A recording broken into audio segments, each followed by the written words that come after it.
silencioso pasas, cargando tu cruz que no es tuya, sino mía. Primera palabra. Padre, perdónalos, porque no saben lo que hacen. Descalzo sobre el polvo de tu querida tierra, que hoy te condena por amar a cualquiera. Esta palabra llena de amor, de ternura y de misericordia en el momento de la tragedia, en el momento del dolor supremo de Jesús, en el momento en que su corazón está traspasado de dolor, de traición y de engaño, solamente puede brotar esta palabra sana, limpia, sin rencor, sin amargura, sin resentimiento, de un corazón divino, de un corazón santísimo, de un corazón redentor, de un corazón que no está infectado por ninguna forma de rencor ni de odio, ni de venganza ni de muerte, ni de guerra ni de desquite. Es un corazón que es capaz de mirar al otro como un regalo, como alguien que nos pertenece, como alguien a quien hay que salvar, no como alguien a quien hay que destruir. Ese es el corazón santísimo de Jesús, que después va a estar traspasado por la espada y de allí brotará sangre y agua para darnos vida, para purificar la humanidad entera. Es el corazón del Hijo de Dios, que estando en la cruz está mirando con amor a quienes lo están condenando, a quienes lo abandonan, a quienes lo tratan con ingratitud. Seguramente allí están los mismos que fueron sanados, aquellos que contemplaron los signos milagrosos de su vida pública, pero ahora lo abandonan, le dan la espalda, se olvidan de él y lo ven como el fracasado, como el hombre destruido en su rostro, que no tenía aspecto humano, dice el profeta Isaías, ante quien se ocultan los rostros, porque no es bello el rostro de Jesús allí en la cruz, porque el rostro de Jesús está herido, está ensangrentado, está lleno de sufrimiento, pero el corazón de Jesús está palpitante de amor, y es más poderoso el amor que el dolor, y es más poderoso el amor misericordioso del Hijo de Dios que el rechazo, que el odio, que el rencor, que la guerra y que la condena a muerte injusta que está sufriendo Jesús en la cruz. La primera palabra no es para la Virgen María, la primera palabra no es para sus discípulos, la primera palabra es dedicada a aquellos que han hecho el mal, que le están destruyendo la vida, que le están quitando la paz, que le están deteriorando su salud humana, que lo han torturado, que lo han vejado, que le han quitado la dignidad de hombre, que lo han desvestido, aquellos que se han burlado de él, que le han puesto una corona de espinas, aquellos que están viendo en él un signo del fracaso humano. Pero Jesús tiene corazón bendito, Jesús tiene corazón de amor, Jesús tiene corazón de Dios, y es que Dios es amor, y el amor transforma la vida. El Papa Pablo VI nos enseñó que tenía que nacer la civilización del amor, una civilización donde el ser humano es valorado por lo que es y no por lo que tiene, donde la creación es valorada como obra de Dios y no como lugar para extraer, para enriquecernos, para explotar. Qué bello que nosotros, mirando a Jesús clavado en la cruz, le pidiéramos: danos un corazón semejante al tuyo, Señor. Esta primera palabra de Jesús en la cruz es una oración de intercesión. Padre, perdónalos porque no saben lo que hacen. Padre, míralos con ternura. Padre, sálvalos, porque Jesús no quiere la muerte del pecador, sino que se convierta y viva. Pero en este momento final nos está dando la lección de coherencia de su vida. Lo que había enseñado a los discípulos, ahora lo está cumpliendo. Él había dicho que teníamos que perdonar 70 veces 7 y que nosotros, si queríamos ser perdonados por el Padre, deberíamos perdonar a todos aquellos que nos ofenden. Qué difícil es el perdón, qué raro es el perdón en tiempos en que lo que interesa es la competencia y el triunfo y la imposición y ser más que los demás. Pero qué interesante que Jesús vuelva en este año, en el 2020, en medio de la pandemia, en medio del sufrimiento de la humanidad, a pedirle a Dios Padre por nosotros, a pedirle a Dios Padre que nos perdone, a pedirle a Dios Padre no solamente por quienes lo han amado, no solamente por quienes lo han querido, no solamente por quienes lo han reconocido como el Hijo de Dios, como el Salvador, como el Mesías, como el que vino a instaurar el reino de justicia, de vida, de paz y de amor, sino por aquellos también que lo han rechazado, que lo han ignorado.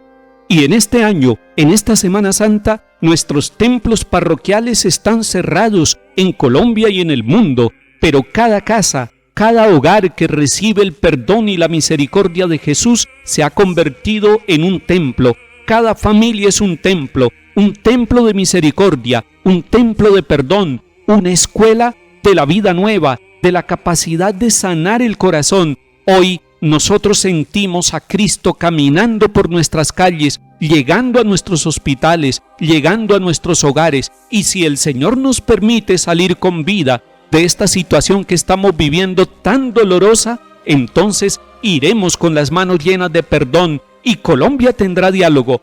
En los distintos continentes, en los distintos países, en todas las culturas, ya el hombre no será un lobo para el hombre, destruyendo, persiguiendo y haciendo la guerra, porque la voz poderosa del Hijo de Dios desde la cruz tendrá un eco en el corazón de la historia, de la sociedad, de las decisiones nuestras, de nuestra política y de nuestra economía. Esa voz poderosa, con eco profundo y renovador, es el eco del perdón. Es la palabra de Jesús desde la cruz con poder renovador. Padre, perdónalos porque no saben lo que hacen. Allí están haciendo la cultura del perdón, la cultura del encuentro de que nos habla el Papa Francisco, donde podemos mirarnos como hermanos, donde somos capaces de reconocer las fallas y las fragilidades que todos tenemos, pero nos une una sola causa, la causa de ser hermanos, de ser perdonados. Allí, en el eco de Jesús, desde la cruz, perdonando a la humanidad, intercediendo ante el Padre por toda la humanidad, allí nace la cultura de la no violencia, la cultura del respeto de la vida, la cultura del respeto del que piensa distinto. Allí están haciendo algo nuevo. Hay un parto con dolor en la cruz de Cristo y la humanidad está viviendo también un parto con dolor y algo nuevo está surgiendo y algo nuevo tiene que surgir en esta situación de cuarentena que nosotros vivimos, allí donde nos encontramos con nosotros mismos, con el silencio que nos hace recordar que solo en Dios encontramos la misericordia y el perdón y que Cristo sigue intercediendo por nosotros. Ese es el sumo sacerdote que necesitamos, que vino, que no le tuvo asco al pecado de la humanidad, que se encarnó, que vivió en nuestra historia, que asumió nuestra condición humana menos en el pecado y que por eso es capaz de comprendernos, es capaz de entender que nosotros llevamos un tesoro en vasijas de barro, es capaz de entender que el barro somos nosotros y que el tesoro es el perdón de Jesús, orando en la cruz por la humanidad. Gracias, Señor Jesús, porque nos has dado tu misericordia. Renueva en nosotros este corazón herido, humano, frágil, enfermo, este corazón incapaz de perdonar. Renueva, Señor, el corazón de la humanidad. Crea en mí un corazón puro como el tuyo. Renuévame por dentro con espíritu firme. No me arrojes lejos de tu rostro, Señor. No me quites tu Santo Espíritu. Y sigue diciéndole al Padre desde la cruz, por mí, por la humanidad, por todos los que necesitamos aprender el camino del perdón. Padre, perdónalos, porque no saben lo que hacen. Crucificado a mi lado y muriendo por mi mal. Pero Él no tuvo pecado y fue la cruz su pedestal. Segunda palabra. Hoy estarás conmigo en el paraíso. Pero unas solas palabras y en la cruz yo fui ladrón. Porque aún clavado y muriendo me robé su corazón. Esta segunda palabra la dirige Jesús a alguien que está a su lado, sufriendo el martirio, sufriendo el dolor, sufriendo la tortura, sufriendo la agonía final. Jesús está dialogando con alguien que está muriendo a su lado. Seguramente no se habían conocido, se están conociendo allí en medio del dolor, en medio del desafío, en medio del momento final de la vida, en camino hacia la muerte. Jesús está dialogando. Jesús sabe dialogar con la humanidad. Él es el Verbo que se hizo carne. Él es la palabra eterna del Padre enviada para darnos salvación. Jesús, predicador de la buena nueva.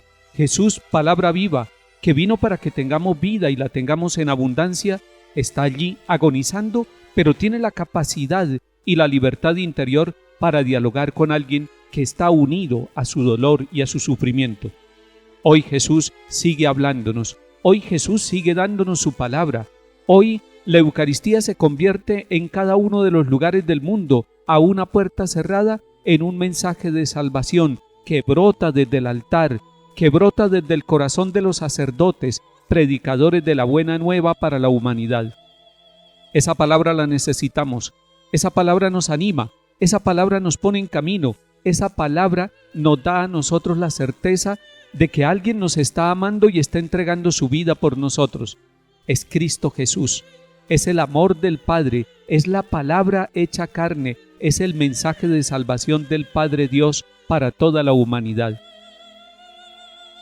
Cristo Jesús, en su diálogo con el que está muriendo al lado suyo, se une en el diálogo con todos aquellos agonizantes del mundo entero y con toda la humanidad de los vivientes, de los peregrinos. Él es capaz de dialogar con todos nosotros. Él se detiene en el camino. Él se interesa por lo que nos está sucediendo. Hoy pudiéramos revisar el capítulo 24 de San Lucas. Allí nos encontramos con Jesús, que se acerca a unos caminantes que van entristecidos, que van regresando a su casa como derrotados, como fracasados, sin comprender lo que pasó allá en la cruz donde fue crucificada su esperanza.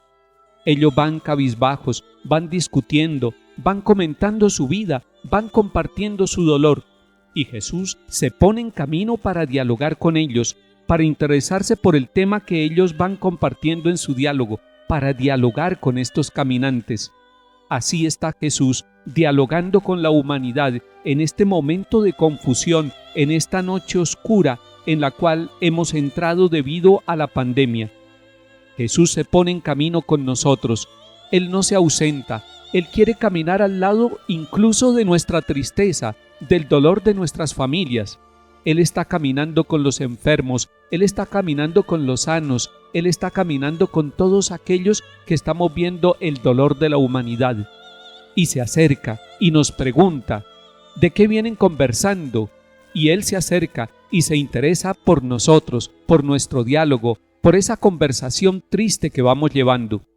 Jesús empieza a oír a los caminantes de Emaús y empieza a explicarles las Escrituras, y es que las Escrituras son historia de salvación, el diálogo de Dios con la humanidad. Todos los libros de la Sagrada Escritura, desde el Génesis hasta el Apocalipsis, son una manifestación del diálogo de Dios con la humanidad. Dios nos habló a través de los profetas en el Antiguo Testamento. Dios nos habló a través de hombres y mujeres que fueron conduciendo la esperanza del pueblo de Dios. Pero dice la carta a los Hebreos en el capítulo 1, al final de los tiempos Dios nos ha hablado por su propio Hijo. Y es lo que está pasando con los caminantes de Emaús, y es lo que está pasando con esta comunidad de caminantes en el siglo XXI, en el año 2020. Es Jesús caminando y dialogando con nosotros. Y así como dialoga con nosotros, dialoga con aquel que le dice, acuérdate de mí cuando estés en tu reino. Y Jesús le responde, hoy estarás conmigo en el paraíso. Llama la atención que Jesús no hace discriminaciones. Había podido decir Jesús, yo no hablo con delincuentes. Había podido decir Jesús, no me interesa su tema. Había podido decir el Señor Jesús, no me interesa su dolor, no me interesa su petición. Pero Jesús tiene tiempo en medio del dolor para compartir el dolor ajeno. Y tiene libertad espiritual para dialogar con aquel que no quisiera dialogar nadie en este momento final de su vida. Jesús está dialogando con alguien que está crucificado a su lado. Jesús no tiene prejuicio, Jesús tiene oídos, tiene silencio, tiene corazón y tiene una palabra fuerte, poderosa, de esperanza, de vida para este hombre. Hoy estarás conmigo en el paraíso. Es decir, Jesús dialoga con la humanidad y lleva a la humanidad al paraíso. Jesús nos está llevando al paraíso. Jesús no solamente nos está prometiendo el paraíso, sino que nos está llevando al paraíso con Él. Es que dialogar con Jesús es la puerta abierta ya del paraíso. El Papa Francisco nos ha enseñado y nos ha motivado a que vivamos la cultura del encuentro. Y el encuentro empieza con la palabra, el encuentro empieza con el diálogo. El diálogo es desafiante porque necesita que nosotros aprendamos a escuchar, a hacer silencio para poder escuchar al otro. En este tiempo de cuarentena, en este tiempo de aislamiento preventivo, nosotros estamos ganando en el silencio, estamos recobrando el silencio, estamos reencontrando la espiritualidad del silencio, y en la medida en que nosotros seamos capaces de hacer silencio, escucharemos la voz de Dios y no endureceremos el corazón, y escucharemos la voz de los hermanos y no endureceremos el corazón, y nos escucharemos nosotros mismos. El silencio es algo que estamos recuperando en este tiempo de la pandemia. El silencio nos hace bien a todos. El mundo se movía en medio de un ruido y en medio de una indiferencia por el ruido, pero hoy estamos escuchándonos y escuchando las historias dolorosas, pero también las historias positivas de algunos que se sanan, de algunos que han combatido el virus, que lo han vencido, de aquellos hombres y mujeres que nos transmiten esperanza. Qué bueno que nosotros en el mundo aprendamos lo que el Papa Francisco nos está diciendo. Él nos dice que los conflictos de la humanidad se pueden solucionar a través del diálogo, que no se deben solucionar a través de la guerra, a través de la violencia, a través de quitarle la vida a quienes piensan distinto. Es necesario que nos escuchemos, que dialoguemos. Nuestras regiones, nuestras naciones, la humanidad entera está aprendiendo a solucionar los problemas comunitariamente, problemas que nos hacen sufrir a todos y que nos desafían a todos. Son problemas que encuentran solución cuando nosotros nos escuchamos, cuando dialogamos, cuando compartimos lo que creemos, lo que sabemos, lo que tenemos dentro del corazón. A nuestras familias también les hace falta aprender a dialogar. ¿Cuántos problemas en nuestros hogares se pudieran solucionar si los esposos dialogaran más, si se sentaran a dialogar, si encontraran espacio para el diálogo, para escucharse? ¿Cuántos problemas se solucionarían en la relación de los padres con los hijos y de los hijos entre ellos mismos si aprendiéramos el camino del silencio, el camino de escuchar al otro, de escucharlo sencillamente? Muchas veces no tenemos que dar un consejo, muchas veces no tenemos la solución en las manos para los problemas del otro, pero sí tenemos la escucha, la capacidad del silencio, de acoger la historia del otro, y cuando el otro se siente escuchado, se siente salvado, se siente llevado al paraíso. Colombia está aprendiendo a dialogar, nuestras familias están aprendiendo a dialogar, la humanidad entera está aprendiendo la cultura del encuentro a través del diálogo y a través del silencio, encuentro con Dios y encuentro entre hombres y mujeres que necesitamos ser escuchados, como este hombre que al lado de Jesús está diciéndole: acuérdate de mí cuando estés en tu reino. Y Jesús tiene tiempo, tiene corazón, tiene alma, tiene amor para escucharlo y para decirle: hoy estarás conmigo en el paraíso. Todos te abandonaron, todos te traicionaron, solo ella y Juan quedaron al pie de la cruz. Tercera palabra. Mujer, ahí tienes a tu hijo. Refugio es María para los desamparados, consuelo de los que sufren cargando su cruz. El evangelista Juan nos cuenta este momento dramático, lleno de ternura, lleno de maternidad, lleno de filiación. Jesús está clavado en la cruz, pero desde la cruz está mirando con ojos de hijo a la Santísima Virgen María, y está mirando a la humanidad entera, porque toda la humanidad va a recibir allí junto a la cruz, en el momento del dolor, una nueva madre. La maternidad de María se va a extender desde el Calvario. Allí se prolonga lo que fue la primera maternidad, esa maternidad vivida en Belén, ahora en medio del dolor, en medio del sufrimiento, en medio de la muerte del Hijo, junto a la cruz, está María dando a luz a la humanidad entera, a la humanidad de los discípulos, a la humanidad renovada en Cristo, a la humanidad que pasa por la cruz, a la humanidad que está junto a la cruz. Y preguntarán algunos, ¿quién es esa mujer? ¿Por qué ella es tan amada? ¿Por qué ella es tan querida? ¿Por qué ella es tan nombrada? ¿Quién es ella? ¿Quién es esa que está junto a la cruz? Es la madre del Hijo de Dios. ¿Quién es la que está junto a la cruz? Es la madre de la humanidad entera. Es madre de Cristo y madre nuestra. Es María de Nazaret. Es María, la del hogar de José. Es María, la que recibió un día el anuncio del arcángel. Es María, la que le dijo a Dios: aquí está la esclava del Señor. Hágase en mí según tu palabra. ¿Quién es esa a quien Jesús mira con ternura? ¿Por qué tiene en el momento de la agonía y del dolor ojos para una mujer? Es que no es cualquier mujer, es que es la madre del Salvador, es que es aquella que recibió el anuncio: alégrate María, llena eres de gracia, el Señor está contigo, bendita tú entre las mujeres, y bendito el fruto de tu vientre, Jesús.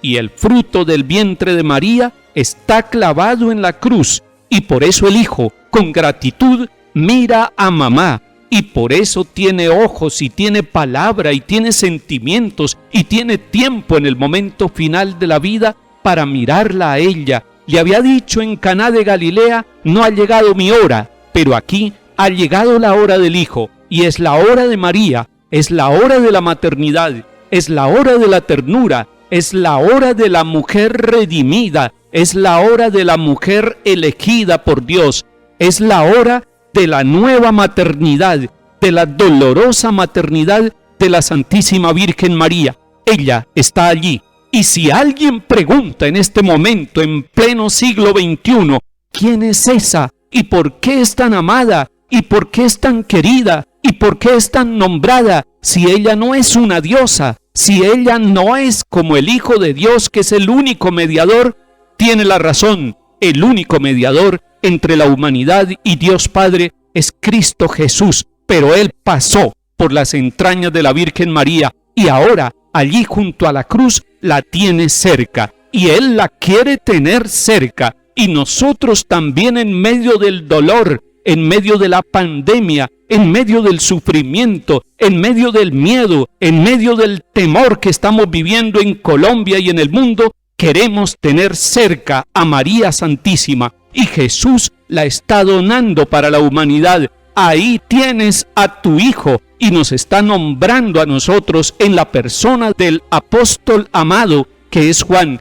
Es María la que está recibiendo a la humanidad. Es María la que tiene corazón, la que tiene brazos, la que tiene alma, la que tiene pies para caminar en favor de la humanidad, y por eso la amamos en el mundo, y por eso la ama América Latina como emperatriz de América, Nuestra Señora de Guadalupe, y por eso la ama Colombia como reina de Colombia, Nuestra Señora de Chiquinquirá, y por eso la ama mi familia y nuestras familias y nuestras parroquias, no porque somos idólatras, no porque desconocemos a Cristo, al contrario, porque lo conocemos y porque sabemos de su amor y porque desde la cruz nos regaló lo más maravilloso que alguien puede tener. La propia Madre nos ha dado a María desde la cruz. Gracias, Señor Jesús. Junto a la cruz de Jesús está María, su madre. Allí está ella, como todas las mujeres del Antiguo Testamento, como Eva, aquella que no pudo cumplir plenamente la voluntad del Padre Creador. Allí está Sara, la esposa de Abraham, aquella caminante de la fe, aquella que recibió la promesa y que aún en la esterilidad tuvo un hijo. Allí está también Ruth, la moabita, la extranjera, esa mujer que le dice a Noemí en el momento del luto y del dolor: Tu pueblo será mi pueblo, tu Dios será mi Dios. Allí está la extranjera, allí están todas las mujeres del mundo, ninguna es extranjera, porque desde Ruth empezó a prepararse la nueva creación de la mujer redimida, de la mujer universal, de la mujer puesta al servicio del plan de salvación. Allí está María, junto a la cruz de Jesús.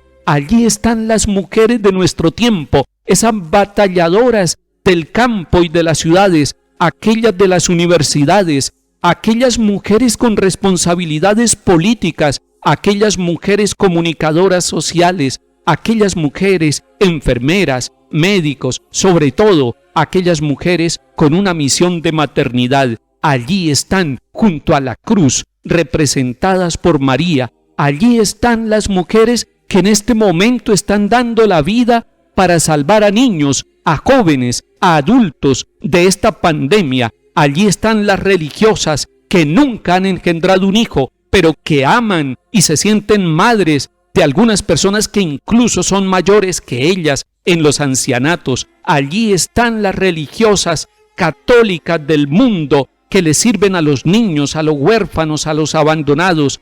Allí están las mujeres que de una u otra manera le están diciendo sí a la vida. Y María le está diciendo sí a la vida en medio del dolor, en el Calvario, porque ella tiene la esperanza de que su Hijo amado será el Redentor de la humanidad. Y esa esperanza la queremos recibir hoy también nosotros, María.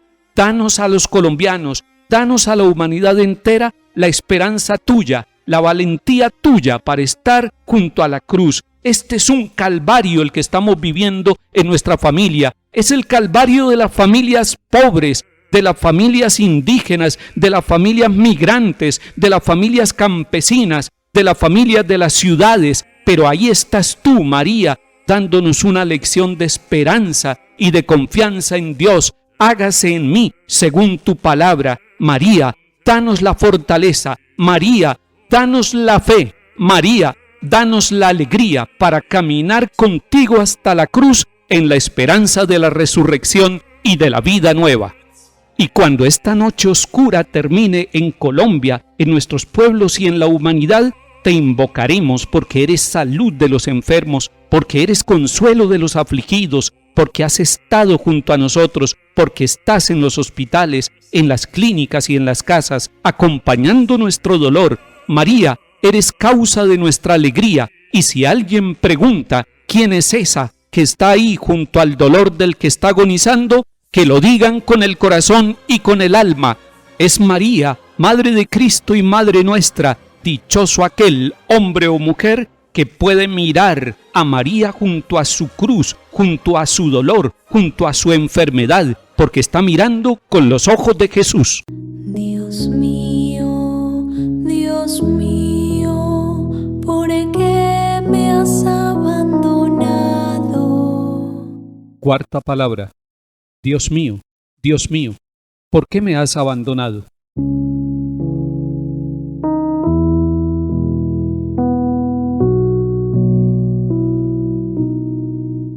Estamos escuchando la voz del Señor Jesús orando. Es una oración desde la cruz, es una oración con las manos clavadas, con los pies clavados, con la cabeza herida. Es una oración con el corazón herido, pero con el corazón puesto en el Padre. Dios mío, ¿por qué me has abandonado? Es la oración del pueblo en el Antiguo Testamento. Recordemos que en el capítulo 3 del libro del Éxodo, el Señor le dice a Moisés allá en la teofanía: he escuchado el clamor de mi pueblo, he escuchado el sufrimiento de mi pueblo. ¿Significa eso que Dios está atento al dolor de la humanidad, que Dios está atento al dolor del pueblo que está esclavizado en Egipto, que sufre por las leyes injustas que lo oprimen? Está escuchando ese clamor. Vale la pena clamar al Señor. Es más, el Salmo nos dice: si el afligido invoca al Señor, Él lo escucha y lo libra de sus angustias. Es bella la oración de Esther, clamando en medio del sufrimiento. Es hermosa la oración de una mujer que es condenada a muerte y que se llama Susana, y es condenada injustamente, está clamando al Señor.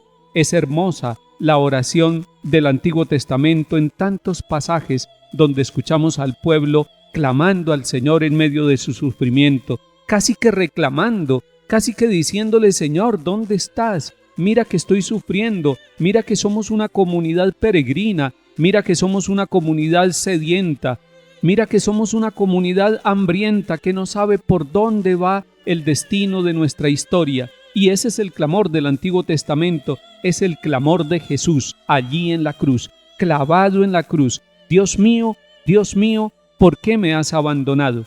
Recordemos que el Señor Jesús en Getsemaní ora, y ora profundamente, ora intensamente, ora con la angustia de su corazón, porque se acerca la hora de las tinieblas, la hora del dolor, la hora del sufrimiento. Y es que nosotros los seres humanos sufrimos y oramos en medio del sufrimiento. Así también es el Señor Jesús, porque Él es Dios verdadero y hombre verdadero, y allí en el huerto de los olivos, allí solitario, porque los discípulos que lo acompañan no son capaces de velar, allí está Jesús velando, preparándose, viviendo el último momento en la intimidad con el Padre, porque van a venir los momentos de prueba, los momentos de dolor del cuerpo y del alma, y Él está allí orando. La oración hace parte de nuestra vida. La oración en medio del sufrimiento se convierte en bálsamo, en medicina. Es la oración de alguien que está en una unidad de cuidados intensivos. Es la oración de quien lo está acompañando, del médico, de la enfermera, de la familia. Es la oración de tantos hombres y mujeres en cualquier parte del mundo. Es la oración de Jesús. Y en la voz de Jesús, allí clavado en la cruz, estamos orando todos nosotros: Dios mío, ¿por qué me has abandonado?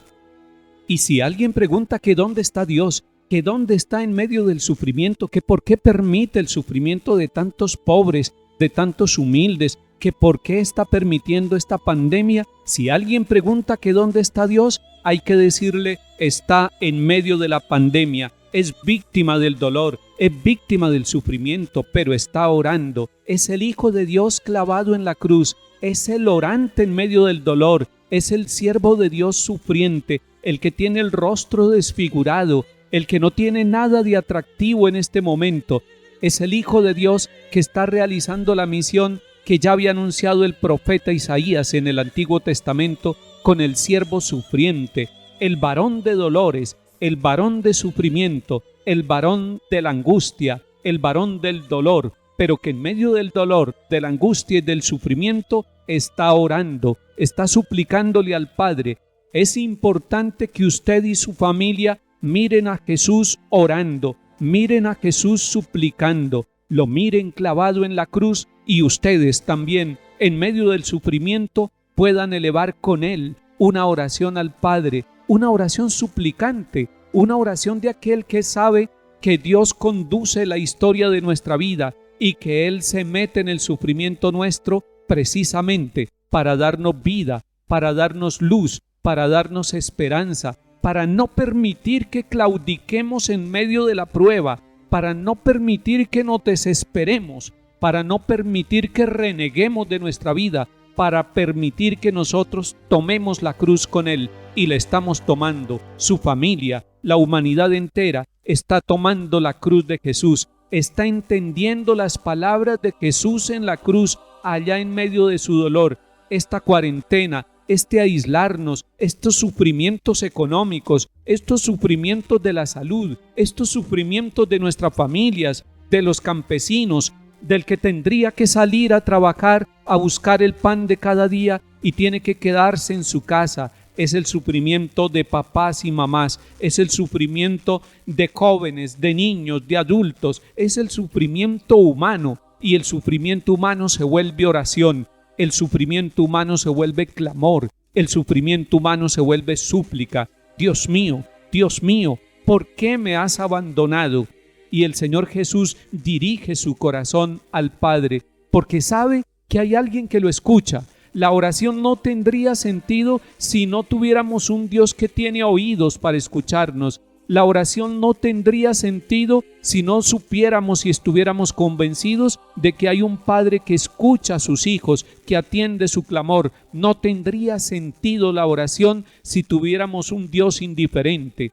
pero porque tenemos un Dios que siente, porque tenemos un Dios que nos ama, porque tenemos un Dios misericordioso, un Dios que nos ve, que se conmueve, que se acerca, que sana nuestras heridas con aceite y vino, que nos monta en la cabalgadura, que no nos deja morir apaleados en el camino, que no nos deja abandonados, que nos lleva hasta el posadero, que cuida de nosotros. Todo esto lo dice el evangelista Lucas en el capítulo 10. Es el buen samaritano que se conmueve y que convierte esa conmoción, ese sentimiento en acción de bendición, de solidaridad, de fraternidad, de ayuda, que se detiene en el camino de su viaje para estar con nosotros. Dios es el buen samaritano, Cristo es el buen samaritano que está en la cruz. Y si alguien pregunta, ¿dónde está Dios? Está con nosotros, está sufriendo en nuestros hospitales, está sufriendo en nuestras clínicas, está clavado en la cruz, está sufriendo la pandemia, está orando por nosotros, está orando con nosotros, está escuchando nuestra oración, está atendiendo nuestra oración y nuestra súplica. No nos cansemos de orar, no nos cansemos de pedir que cada familia se convierta en un oratorio, que cada familia se convierta en un santuario, que cada familia, aunque no puede ir al templo a celebrar los sagrados misterios de la pasión, muerte y resurrección del Señor, cada familia sea un lugar de encuentro con Cristo, con nuestro dolor, con nuestro sufrimiento, y Cristo toma sobre sus hombros nuestros sufrimientos y dolores. Él asume nuestro sufrimiento y nuestro dolor. Sus heridas nos han curado, dice el profeta Isaías en el Antiguo Testamento. Sus heridas nos han curado. Es la oración de Jesús convertida en heridas en su propio cuerpo. La oración ya no son solo palabras, no son solo sonidos. La oración es una actitud, es una entrega, es una vida asumida en el sufrimiento y donada en la cruz para que nosotros tengamos la salvación. Gracias, Señor, porque estás orando en la cruz por nosotros. Gracias, Señor Jesús, porque estás orando en la cruz con nosotros. Gracias, Señor Jesús, porque permites que el Padre desde el cielo escuche tu oración y a través de tu voz la oración de la humanidad, la oración en medio de la pandemia, la oración que nos llena de confianza, la oración que nos hace sentir que no estamos solos. Dios mío, no me has abandonado. Dios mío, no nos has dejado solos.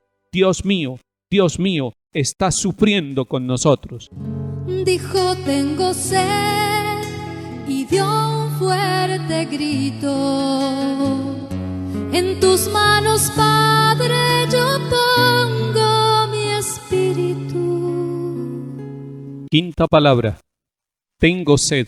Corazón amigo, corazón herido, corazón de Cristo Jesús, yo confío en vos. El evangelista Juan nos cuenta en el capítulo 7 que un día Jesús entró al templo de Jerusalén y gritó: el que tenga sed, que venga a mí y que beba. Y anunció: el que beba de esta agua de sus entrañas, brotarán torrentes de agua viva. Y dice el evangelista que Jesús se refería al Espíritu Santo que nos iba a dar, que le iba a dar a la iglesia y a la humanidad. Es el Espíritu el agua viva, es el Espíritu el que calma la sed, es el Espíritu Santo el que convierte a cada hombre o a cada mujer bautizado en un torrente, en un nacimiento, en un aljibe, en un pozo de agua viva, en una corriente de salvación para la humanidad. Es el Espíritu Santo el que viene a calmar la sed. Y cuando Jesús está diciendo en la cruz, en el Viernes Santo, en su momento de agonía y de dolor, tengo sed, está clamando al Espíritu Santo. Así como le ha hablado al Padre, le está hablando a la tercera persona de la Santísima Trinidad, a aquella persona que fruto del amor del Padre y del Hijo es una sed de espíritu nuevo para la humanidad, es una sed de espíritu nuevo para la historia de las gentes en todos los países, es el Espíritu Santo el que viene a instaurar el reino de vida, de justicia, de paz y de amor. Esa es la sed profunda del Hijo de Dios en la cruz. Esa es la sed que Él está manifestando en el momento final de su vida. Es la sed que está sintiendo el que vino a cumplir la misión en el nombre del Padre y que luego nos va a dar el Espíritu Santo como torrente de vida, de gracia, de bendición para toda la humanidad.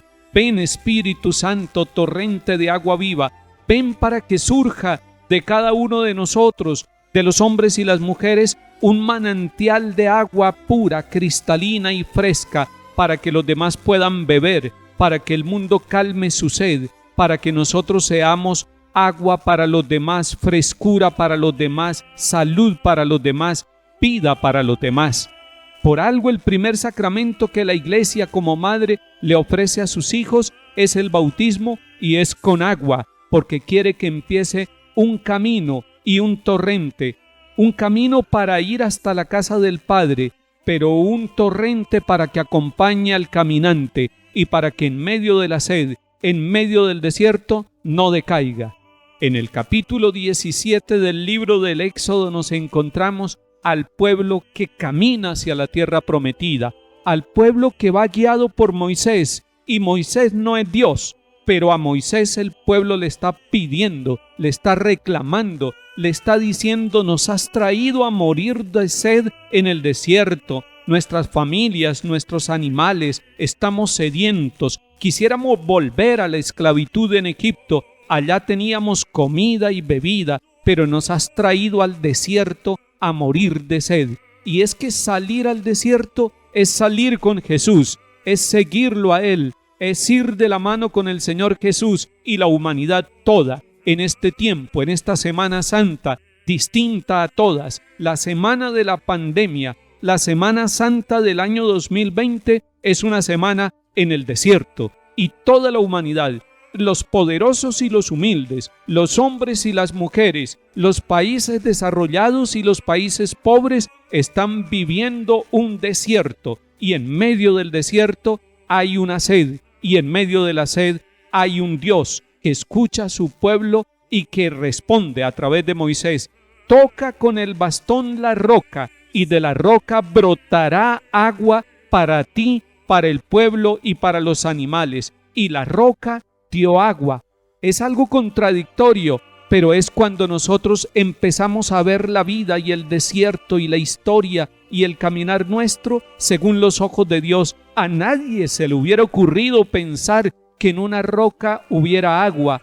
A nadie se le hubiera ocurrido pensar que de una roca seca brotara agua. Es Dios haciendo el milagro de la vida para el pueblo. Es Dios dando de beber a su pueblo. Es Dios calmando la sed de su pueblo, y hoy lo está haciendo con nosotros, porque Él, en medio de la roca de la dificultad, en medio de la roca que se encuentra en el desierto, en medio de esta prueba del virus que ataca nuestra vida, ahí está la presencia de Dios acompañándonos, y nos va a dar de beber abundante, y va a renacer una nueva humanidad, una humanidad solidaria, fraterna, comprometida, interesada en la vida del vecino, interesada en la vida del peregrino, interesada en la vida del campesino, interesada en la vida de la casa común de esta tierra, como nos dice el Papa Francisco, de este planeta que está gimiendo y que está gritando y que tiene sed,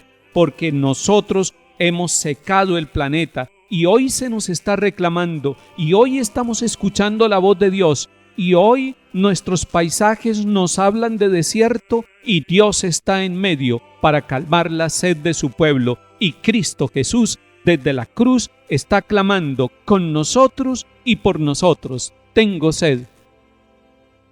El Señor Jesús, el sediento de la cruz, el que dice tengo sed, en un momento de su vida le había dicho a una mujer samaritana junto al pozo de Jacob: si supieras quién es el que te pide de beber, tú le pedirías a él, y él le daría un agua viva, un agua que calmaría tu sed para siempre. Esa mujer creyó, esa mujer escuchó a Jesús, esa mujer abrió el corazón, abrió la puerta de su casa y de su pueblo para que el agua viva llegara y calmara la sed, no solo de ella, sino que se hizo misionera de su pueblo, misionera del agua viva. Y Jesús, el que ofreció esa agua y que gritó en el templo: el que tenga sed, que venga a mí y que beba, ahora está sintiendo sed, sed de espiritualidad.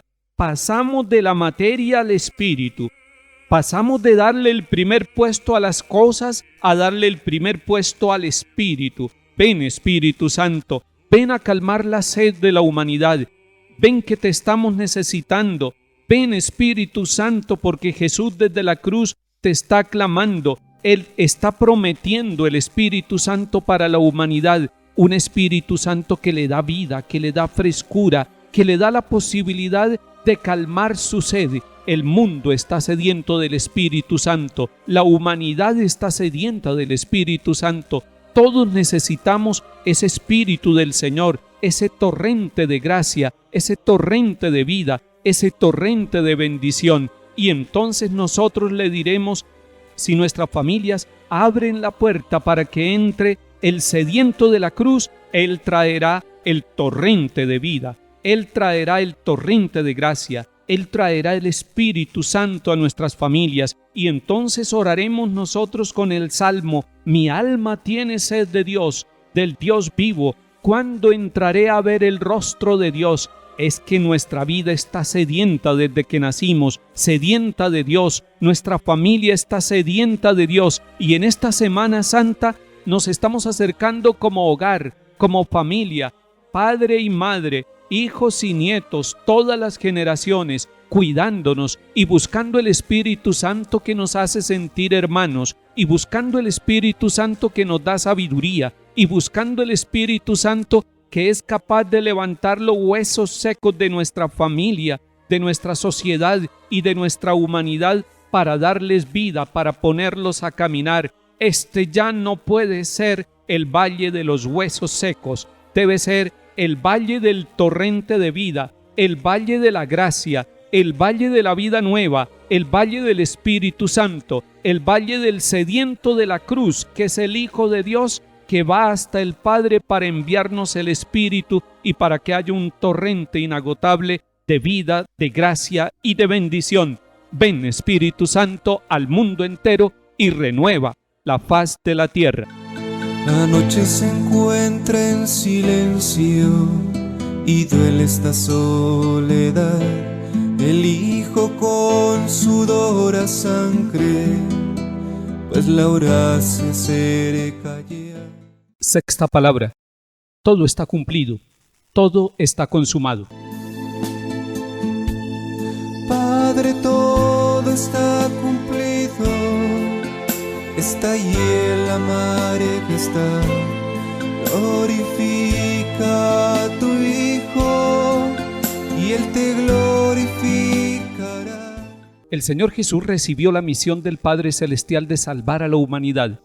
Desde el comienzo hasta el final, en la realización de su misión, encontró obstáculos, pruebas, dificultades, signos que le mostraban al Señor Jesús que la realización de la voluntad de Dios Padre por salvar a la humanidad, que esa misión que le había confiado tenía un precio muy alto, tenía opositores, tenía dificultades, tenía pruebas.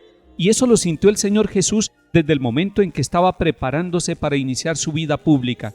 Nos narra el evangelista Mateo en el capítulo 4 que el tentador se le acercó varias veces tratando de desviar la misión de Jesús, tratando de sacarlo de su vocación, tratando de llevarlo a otro escenario distinto a aquel que él ha asumido de hacer la voluntad de Dios Padre. Desde el comienzo de la misión, desde el comienzo de la vida pública, ya empieza a sentir la presión, la dificultad, el precio alto que tiene que pagar por vivir esa misión que Dios le confió y por responder a esa llamada de ser el Salvador de la humanidad. Y es que realmente no es fácil la misión que el Padre le confía a Jesucristo el Señor, su Hijo muy amado. Es salvar a la humanidad, es liberarla de la esclavitud de la muerte y del pecado, y entonces tiene que enfrentar cara a cara el mal, tiene que enfrentar cara a cara a quien trata de oponerse, al plan salvador de Dios, al maligno que trata de destruir la imagen divina en todos los seres humanos, que trata de seducir, de engañar, de separar, de ahuyentar de la presencia de Dios. Esa es la gran misión de Jesús, esa es la gran vocación de Jesús, y por lo tanto el precio que Él tiene que asumir es un precio muy alto. Cuando empieza a sanar a los enfermos, empiezan a decir que lo hace con el dedo de Belcebú, con el dedo del mal. Cuando empieza a curar las enfermedades y las dolencias del ser humano, empiezan a decir que no cumple las normas del Antiguo Testamento porque realiza esta misión en sábado, y Él les pregunta ¿cuándo debe hacerse el bien o cuándo debe dejarse de hacer el bien? Para que ellos entendieran. Sin embargo, tiene opositores, tiene enemigos. Todo llega al colmo cuando Él le da vida nueva a su amigo Lázaro en Betania. Ahí deciden, es el momento de quitar a Jesús de Nazaret, es el momento de quitarle la vida. Y ahí empieza la hora de las tinieblas, la hora de la prueba, la hora de la gran dificultad, porque la vocación y misión de Jesús de Nazaret encontrará siempre distintas formas de oposición, de negación, de traición, de rechazo, de indiferencia, de exclusión. Y es el Hijo de Dios. Vino a los suyos y los suyos no lo recibieron, pero a quienes lo recibieron les dio la alegría de ser hijos de Dios. La vocación de Jesús ya había sido anunciada en el Antiguo Testamento, con los elegidos de Dios, con Abraham que recibe una llamada del Señor: deja tu tierra, tu parentela, y vete a la tierra que yo te mostraré. Y empieza el caminante de la fe, y empieza el padre de la fe a sentir las pruebas, a sentir las dificultades, a sentir las luchas por responder a esa llamada del Señor, a esa voz que llegó a su corazón, a su conciencia, y que lo puso a él y a su esposa Sara en camino por el desierto sin saber a dónde iba, pero confiando plenamente en la voluntad de aquel que lo llamaba, de aquel a quien Abraham no conocía en su rostro, pero que le había hecho una llamada y lo había invitado y le había dicho: vete a la tierra que yo te mostraré, y había hecho una promesa de descendencia, de tierra, de bendición y de vida larga, de vida prolongada. Dios llamó a Abraham y Abraham se puso en camino. Después el Señor llama a Moisés para liberar el pueblo, y Moisés sabe que no tiene la capacidad, sabe que no puede hablar, que no puede enfrentarse con el poder del faraón, que no tiene los instrumentos, que no tiene la sabiduría, pero Dios lo llama, lo invita y le da una misión difícil de cumplir. Dice la Sagrada Escritura que Moisés era el hombre más paciente del mundo y que asumió la misión con dolor, con sufrimiento, y lo podemos leer en la Sagrada Escritura. Vemos los momentos en que el mismo pueblo se vuelve idólatra, los momentos en que el mismo pueblo rechaza al enviado de Dios, aquellos momentos en los cuales el pueblo no acepta el liderazgo de Moisés, lo rechaza y no quiere ver en Moisés el instrumento de Dios para salvar al pueblo. Después encontramos la misión de los profetas. Miremos, por ejemplo, la vocación de Jeremías. Antes de formarte en el vientre materno, te conocía y te consagré y te hice profeta de las naciones. Y la respuesta de aquel joven Jeremías es: ay, Señor, mira que yo soy un muchacho que no sé hablar, como diciendo: envía a otro, no me envíes a mí.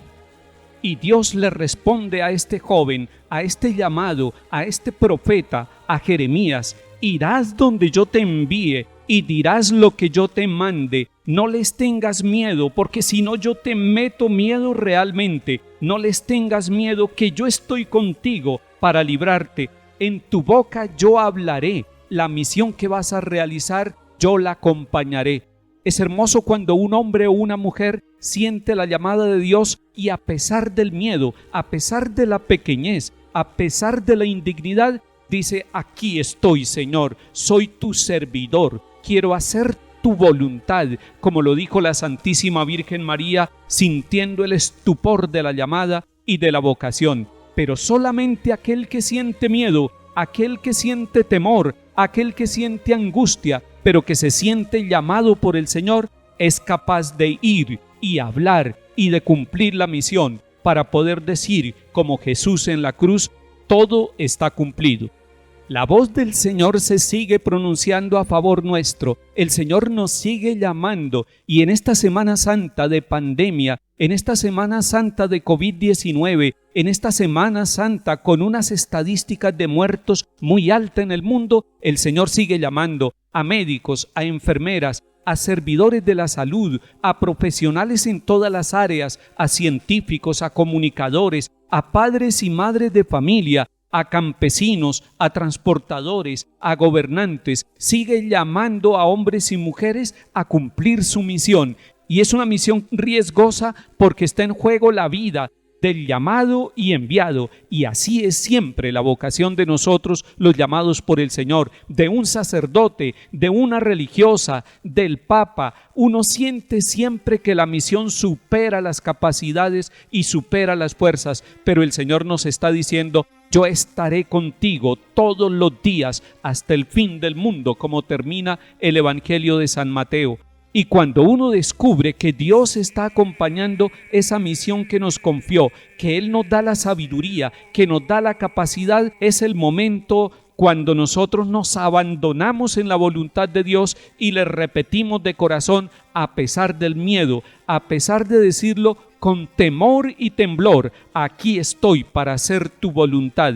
Y Jesús cumplió la voluntad del Padre, fue obediente hasta la muerte y muerte de cruz. Y hoy lo contemplamos agonizando, y Él agoniza con nuestra humanidad, y Él acompaña a nuestra humanidad, pero está siempre seguro de que lo que está realizando, lo está realizando para glorificar a Dios. Su vocación, papá o mamá, su vocación en la familia, joven, la vocación de los niños, la vocación de los viejos, de los ancianos, es camino de Dios, es voluntad de Dios y la realizamos ahora en la pandemia y en todos los días de nuestra vida. Y si salimos libre de esta, seguiremos diciéndole al Señor: Señor, yo quiero escuchar tu voz y no quiero endurecer el corazón, quiero hacer tu santa voluntad, quiero cumplir mi misión para poder decir como Jesús: todo está cumplido. Padre, a tus manos encomiendo mi espíritu. Padre, en tus manos encomiendo mi espíritu. A ti, Señor, me acojo, no quede yo nunca defraudado. Tú que eres justo, ponme a salvo. A tus manos encomiendo mi espíritu. Esta es la última palabra de Jesús en la cruz. Así como en la primera había dicho: Padre, perdónalos porque no saben lo que hacen, ahora está nuevamente dialogando con el Padre. El último diálogo del Hijo antes de expirar, el diálogo con el Padre que lo ha amado, con el Abba.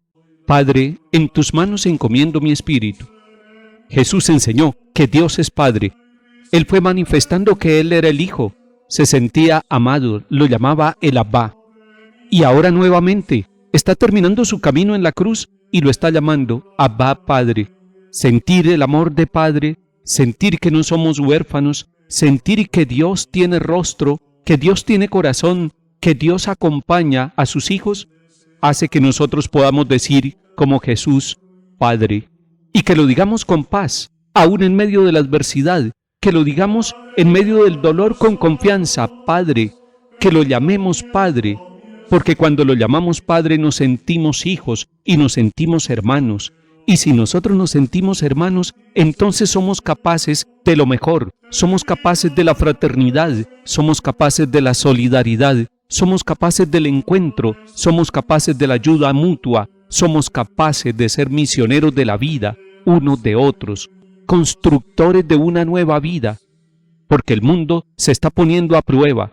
Ese mundo creado por el Padre, ese mundo que ha existido siempre y que muchas veces le ha dado la espalda al Padre, ahora mira y busca el rostro del Padre, camina entre la multitud del ser humano, camina en el miedo, camina en el aislamiento y se pregunta: ¿dónde está mi Padre?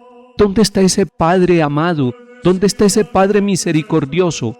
Y Jesús nos había dicho en el capítulo 15 del Evangelio de San Lucas que Dios es un padre y que tenía 2 hijos y que uno de sus hijos se fue de la casa, que malgastó la vida, que malgastó la riqueza, que malgastó el tiempo, pero que cuando vino la angustia, que cuando vino la hambruna, que cuando vino la pandemia, que cuando vino la soledad, tomó una decisión de vida: retornaré a la casa de mi padre y le diré: Padre, he pecado contra el cielo y he pecado contra ti, no merezco ya llamarme hijo tuyo, trátame como un jornalero, pero déjame estar en la casa de mi padre. Y el padre, que vio venir al hijo, que lo estaba esperando, que lo amaba a pesar de que este hijo se había distanciado de la casa, que no albergaba rencores, ni resentimientos, ni deseos de venganza contra el hijo, este padre está esperándolo y lo mira en la distancia y lo ve venir, y lo ve venir con el tapabocas, y lo ve venir casi sin respiración, y lo ve venir con angustia, y lo ve venir con miedo, pero viene retornando a la casa del Padre. Así está Colombia, así está la humanidad, retornando a la casa del Padre, volviendo a la mirada del Padre, y lo hace con temor, pero lo hace también con sinceridad, reconociendo la equivocación, pero algo hay en el fondo del Hijo cuando desea volver a la casa. Hay una semilla de esperanza, hay una semilla de confianza, y esa semilla está creciendo entre nosotros, entre los colombianos, en la humanidad. Es una semilla de hijos, es una semilla de la bondad del Padre, es una semilla de la misericordia del Padre. Jesús está en la cruz reconociendo al Padre, y nosotros, como los hijos pródigos, como los hijos que nos fuimos de la casa, como los hijos que abandonamos el hogar, estamos retornando a la casa del Padre con Jesús, con dolor, con harapos, con enfermedad. Pero lo que nos espera no es el castigo, no es el reclamo, no es la amargura, no es el grito. Lo que nos espera es el abrazo, es la fiesta, es el anillo, es el atuendo nuevo, son las sandalias nuevas para recorrer nuevos caminos. Nos espera la fiesta del retorno a la casa del Padre. Colombia está regresando a la casa del Padre. La humanidad entera está reconociendo a Dios como Padre y está reconociéndose como miembro de una sola familia. Somos hermanos, somos hijos del mismo Padre, nos pertenecemos unos a otros. Está regresando el Hijo a la casa, está regresando a las manos del Padre, manos del Dios Creador, manos del Dios que lo ha hecho todo hermoso, que lo ha creado todo, que le ha puesto color, que le ha puesto música, que ha hecho el rostro de sus hijos, hombres y mujeres, que ha creado las montañas, los mares, la naturaleza, las selvas, el canto de los ríos, los amaneceres y los atardeceres. Ese es un Padre que es artista, que es artesano, que sabe de belleza, que sabe de estética. Son las manos del Padre, pero son las manos del campesino, son las manos del trabajador, son las manos del conductor, son las manos del militar, son manos de padre y de madre. Y qué bello el cuadro del hijo que retorna a casa, que recibe la mano del Padre grande y poderosa, llena de callos para trabajar y para darle el pan de cada día, pero que tiene una mano que parece la mano de una madre, con ternura y con cariño. Es que las manos del Padre Dios combinan el poder creador, transformador de Dios, con la ternura de una madre que es capaz de acariciar a sus hijos, que es capaz de sanarlos. Las manos del Padre siguen sanando a Colombia a través de los médicos, a través de las enfermeras, a través del personal sanitario, a través de nuestras autoridades que luchan para que haya respeto de la vida, para que haya disciplina, a través de los medios de comunicación que llevan la palabra de Dios hasta las casas. Las manos de Dios Padre se prolongan en los niños, en los jóvenes, en todo aquel que es capaz de lavarse, y no solamente de lavarse la contaminación de las manos, sino lavar las actitudes, lavar las manos de todo rencor, de todo odio, de toda indiferencia, de toda vanidad, para que se conviertan los colombianos en hombres y mujeres que tienen manos como las del Padre. Y por eso Jesús dice Padre, en tus manos encomiendo mi espíritu. Y en esta hora, en esta tarde del Viernes Santo, Colombia vuelve a las manos del Padre y Colombia se sana del virus y Colombia sale de la pandemia y Colombia siente la ternura de Dios y Colombia siente la misericordia de Dios y cada casa es bendecida, reconstruida a pesar de las ruinas, a pesar del dolor, a pesar del luto, y el Señor cambia nuestro luto en fiesta, porque las manos del Padre están a favor de los colombianos, hombres y mujeres.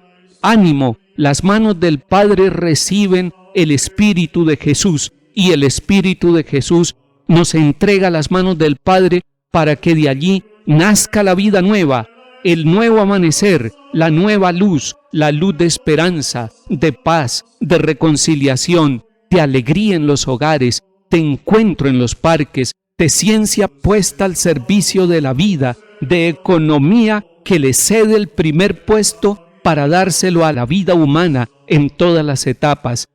Hoy estamos diciendo con Jesús: Padre, en tus manos encomiendo mi espíritu, y encomendamos a todos aquellos hombres y mujeres que desde China, pasando por Italia, por España, por Estados Unidos, por Ecuador, por Colombia, han muerto en esta pandemia. Los entregamos a las manos de Dios Padre y nos entregamos nosotros para que podamos servirnos unos a otros y defender la vida en este momento de dolor. Las manos del Padre trabajan, luchan con nosotros. Las manos del Padre defienden la vida de nuestras familias. Gracias, Padre Dios, por no abandonarnos. Gracias por llenarnos de confianza, de alegría y de esperanza. Gracias por abrirnos la puerta de la casa para que podamos salir y trabajar y luchar y un día poder saludar un amanecer de paz, un amanecer de vida, un amanecer sin miedo,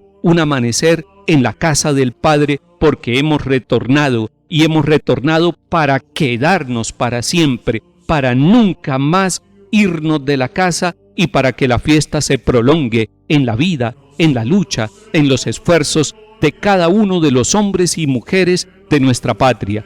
Gracias, Padre, por tus manos benditas. Gracias, Padre, por darnos a Jesús. Gracias, Jesús, por llevarnos al Padre. A ti que